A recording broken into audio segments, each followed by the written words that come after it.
Yeah, yeah, come on. Yeah, yeah. When you wake up in the morning and you need a little boost, Lesley Hudson has a cup of inspiration just for you. What an awesome way to start your day on Mocha Chocolate Mondays. On Mocha Chocolate Mondays. Hi, I'm Leslie Hudson, and you are watching Mocha Chocolate Mondays, just a cup of inspiration to jumpstart your week. This month is October, and it is Breast Cancer Awareness Month. I am an 11-year breast cancer thriver. That's right, 11 years ago, I was diagnosed with stage 1 DCIS. Well, this month and this year in 2017, I want to bring awareness to the men. You know, everywhere you look, you're going to see tons of pink. You're going to turn on the TV and see the NFL games, and everybody's going to have on the pink socks, pink towels, pink everything, right? But I want people to know that men get breast cancer too. I am sitting here with Mr. Cecil Herrin, and he's going to tell us about his story. So, Cecil, thank you so much for being on the Mocha Chocolate Monday show. This is such an honor to be here. I promise you. My whole concept is making awareness, and this is one of the greatest ways of doing it. Right. Getting it out, making men realize that they can have breast cancer just like women. Absolutely. So, tell me this. When were you first diagnosed, and how did you find out that you had breast cancer? Actually, I was in the shower. I was washing my chest, and I felt this knot like a BB next to my nipple, and it concerned me, so I went to the doctor. Mm-hmm. And for a solid year, increments that I went to him, he would kept telling me there was nothing wrong with me. Really? And for each time I would go to him, it would be bigger. So it went from a BB to a marble. Now it's like the next end that I went to was like the size of a shooter marble that Wow. some people understand what they Right. are I played back marbles in my back in the day, all right. And then that last time I went to me, and he told me and told the nurse, because she was saying, well, why don't you get Cecil a mammogram? And he said, I told y'all there's nothing wrong with Cecil. Wow. Well, I've had 2 heart attacks, and it happened to fall on my anniversary of going to my cardiologist, and she, it's 10 years of not having a heart attack. So I asked her, would she mind feeling my breast on the right side, because Okay. she'd been doing it 10 years on the left side. Oh, wow. So anyway, she did, and she said, oh, you need a mammogram. And I said, well, I've been trying to get one for a year, and my male doctor will not give me one. So how And many? she is the one that helped me. So, okay, let me go back just for a little bit. Sure. So when you went to your doctor, how long did it take? I know he said, oh, there's nothing wrong with him, but you said it was a whole year had A gone whole by? year. Okay.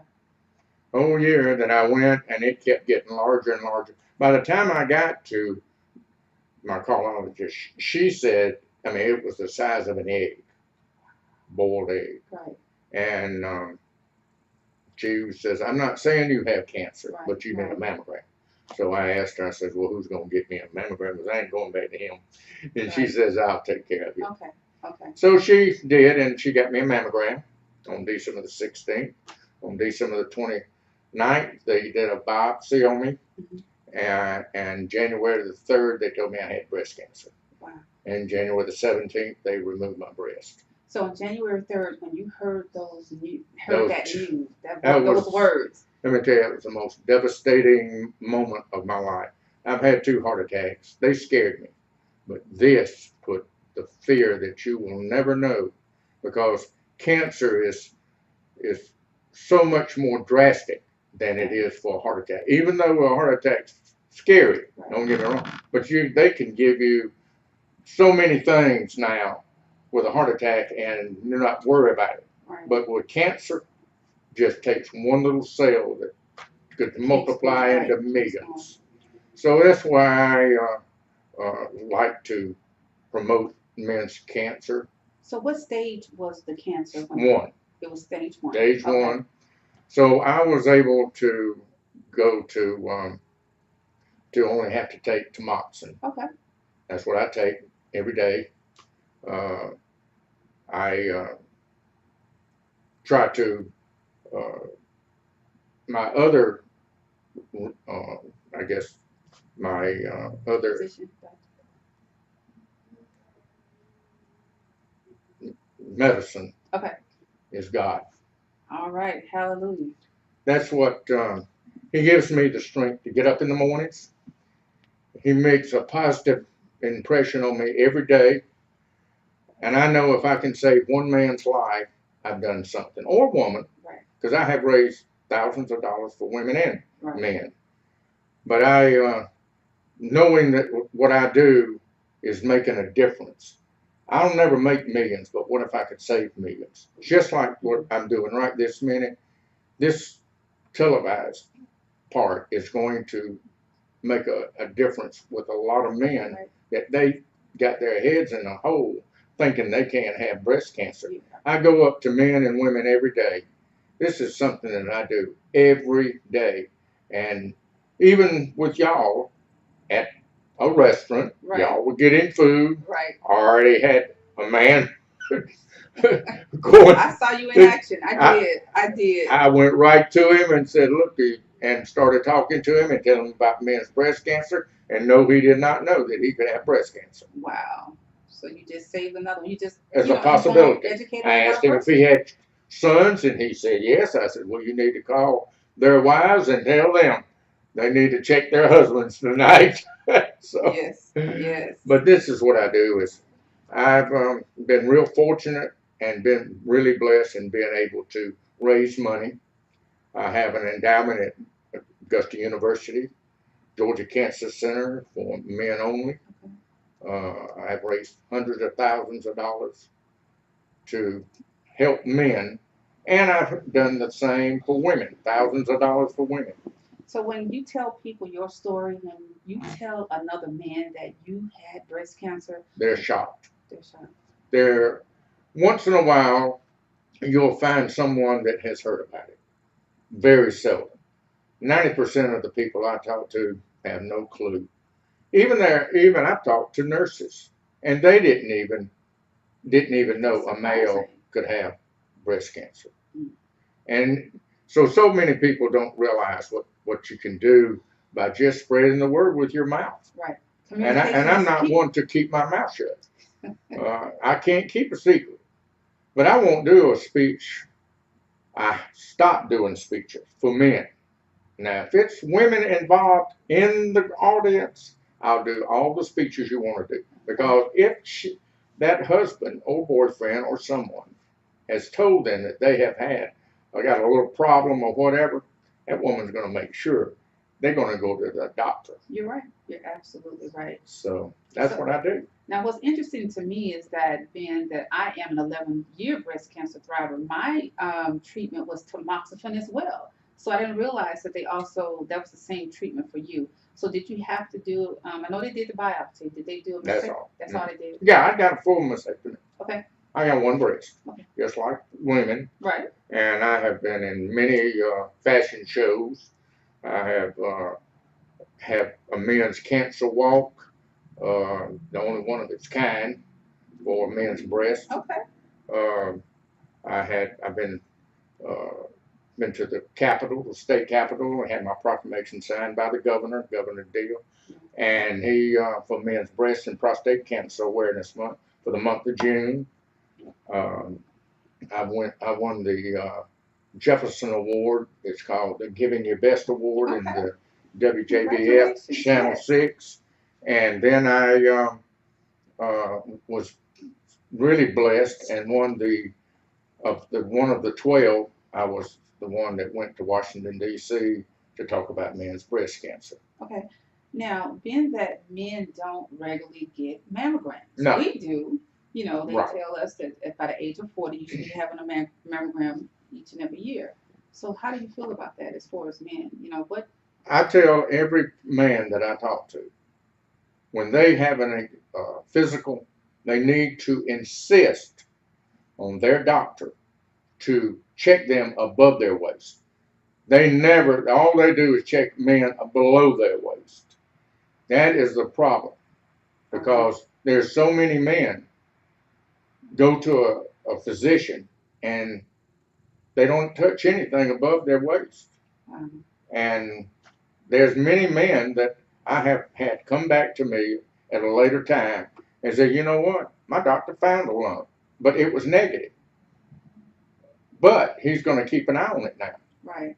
So I know I'm making a difference in making people bring that awareness to Absolutely. them, to inform them that they can and need to have their doctor check them just like they do women. And just like they do us, yes. And underneath their armpits, lymph nodes, they could have cancer in them. That's true. So a man needs to be checked the same identical way as a woman should. So do you regularly check yourself now? Oh, sure. I know you said you yes. found it in the shower anyway. So. I do, and then I do have mammograms. There's a really, people say, well, how do they get what they need for a man? I know, right? I said, let me tell you something. That girl in the back, she's a bodybuilder. And don't think for 1 minute they can't get what they want. Right. But I am really proud that I took a mirror one time with my mammogram last year. I took a mirror with me. And they said, what you got that mirror for? And I said, well, I know that Tanya back there, she pulled all the wrinkles out of my face. And I want to look 40 for about 40 seconds. So I said, I was doing a speech for the American Cancer Society. Right. And I wanted to be able to say I was a survivor, well, at that time it was 1 year survivor.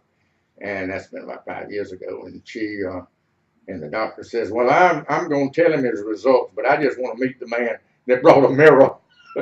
That is so. I took a negative and made a positive out of it. Right. I didn't sit down and say, poor Cecil, he's had breast cancer and give me a disability check. Right. I didn't do that. I took a negative and made a positive because God had a purpose for Cecil. I knew the moment I woke up from surgery, the moment that this is what I was supposed to do. Right.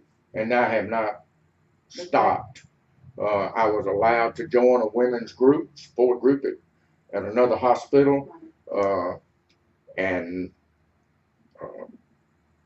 I've been a member. There's 45 women in Cecil, and those women love Cecil. Most men are looking for one woman to love them. I got 45 plus. 45 plus. That's right. You're an awesome man, Cecil. Well, I'm really blessed that they allowed me to join it because men need love and support, just like you women. And because it is a very scary disease, but with the support from your family and friends and God, you'll make it. But you just got to have a positive attitude to do what we're talking about. You're absolutely right. Communication, and it's really about your attitude. It is. All the time. I have had many people come up to the she's so down, and I said, well, get her to call me. I'll talk to her. And to the other hospitals, they allow me to talk every once in a while to a patient, male patient, when they're down and don't know what is to expect. Right. I'm willing and able, and I'm so fortunate they have enough trust in me to make that man feel secure in what he's fixing to go through. Oh, it's such a blessing. Such a blessing. It's a blessing that they have confidence in me to do what I do with them. Right. And I do speeches. I never forget it. The very first speech was on a boat on the Savannah River. It was like a cruise thing, and the lights went out, and I had, it was my first speech. So my first speech, I had all my stuff I was supposed to read, and it went out, and the captain of the boat put his flashlight on my shoulder and let me read a little bit, but I really didn't use it. I just, because I already had memorized it, but just give me a little something to. It was so funny. But then since then, I've talked in front of 25,000 people down to one. Right. And it doesn't matter how many or how whatever. It's just passing that word on to help other people.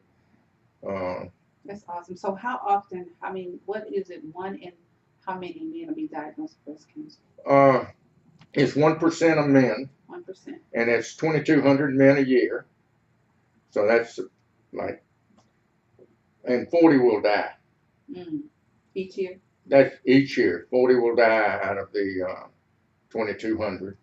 Where there's women, there's 22,000 women, and 2,000 of them will die. Right.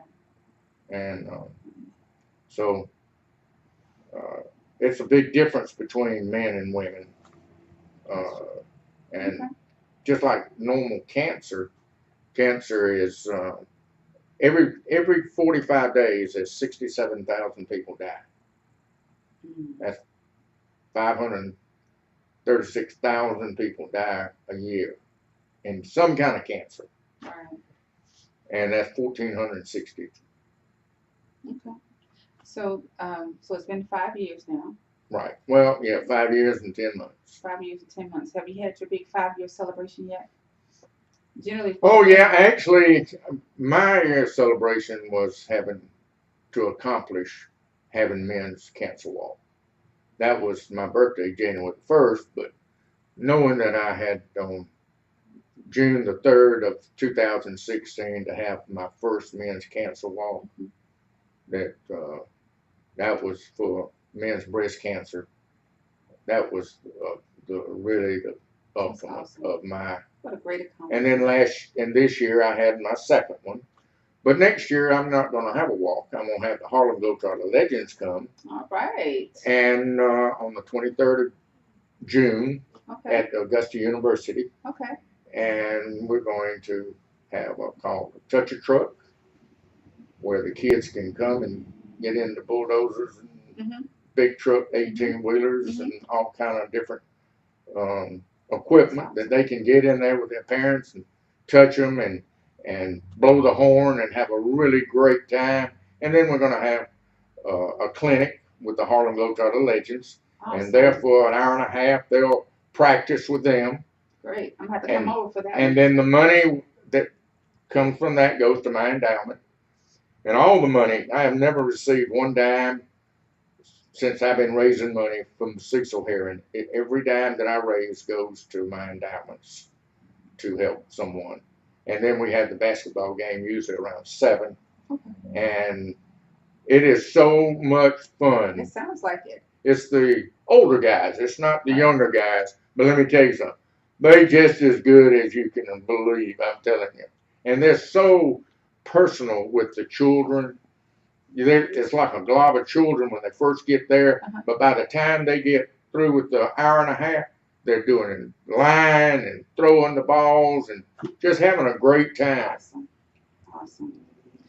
I want to thank you so much. Thank you so much for telling everyone your story and encouraging so many men. And I know you've raised thousands and thousands of dollars, and you're continue to let the community know about breast cancer. What are your final words? What do you want to tell men today and those women? Because I know you talk to a lot of women. You tell the women to go and do what? Fill their husband's boobs. Same way that they check themselves, they should check their husband, their boyfriends, talk to their sons, because the youngest I've talked to with breast cancer is 7. And the oldest is 92. Wow. So there's not an age group. I thought it was when I first had I thought it was from 60 to 70, but that's not true. So what I'm saying to all y'all, it makes your family closer knowing that your partner is wanting you to live, and she or he is doing something to check you, to make you have a life together for a long time to come. Amen. That's awesome. Thank you, Cecil. Yeah. Oh, I did okay. You did a wonderful job. So thank you guys. For more information, we will have Cecil information so you can contact him if you want to make a donation to his endowment. He's here in Augusta, Georgia.